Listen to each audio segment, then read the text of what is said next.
Nadine would say, she's like, you're a down-to-earth chick. You kind of like maybe throw a punch if you feel like it.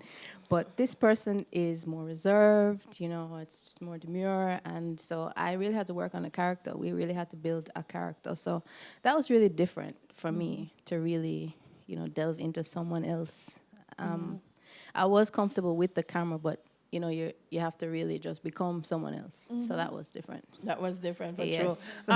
And then, 12 minutes, but it had a lot of people, featured actors, lots happening around Paul. Lots of extras. Yeah, It was a party scene. Yes. So there was a lot happening. And what I liked about the direction of the film is they kept everything moving. The cameras were moving, we were moving, walking in and out of the scene, and you get a sense of place and Visually time. interesting. It really was, and engaging. I love how it was shot. Never a dull moment No. in Traytown. But this is about Traytown, Gabrielle, and your character seemed at one point to be invested in the issues coming out of the community that she wants to represent.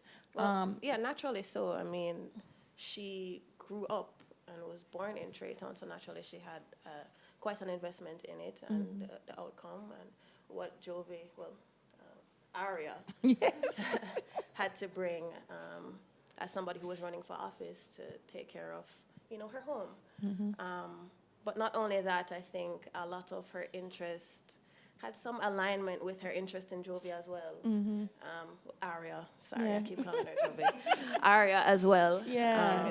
So on the social and personal level. Yeah, on a social and personal level. Yeah. And Jovi as Aria, I think that's a pretty much of a conflict for you. Well, there are lots of conflicts for you because you're trying to navigate what society expects. You're trying to navigate what does Aria want.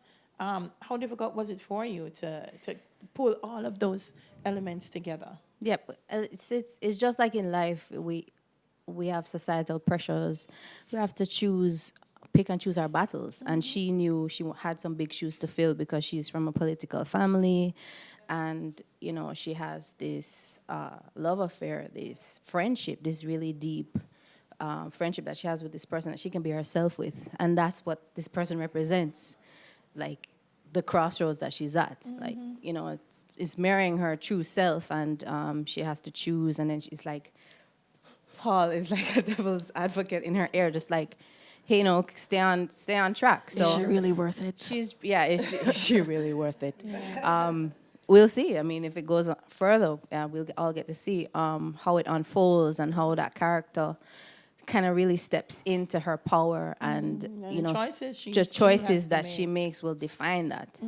So she really, we wanted to embody that pain behind the eyes, kind of sort of lost, but you want one thing, you want another thing, you have to choose. You have to choose, and you have to choose at one point. What's going to be? Life gives you those choices, Paul. Unfortunately.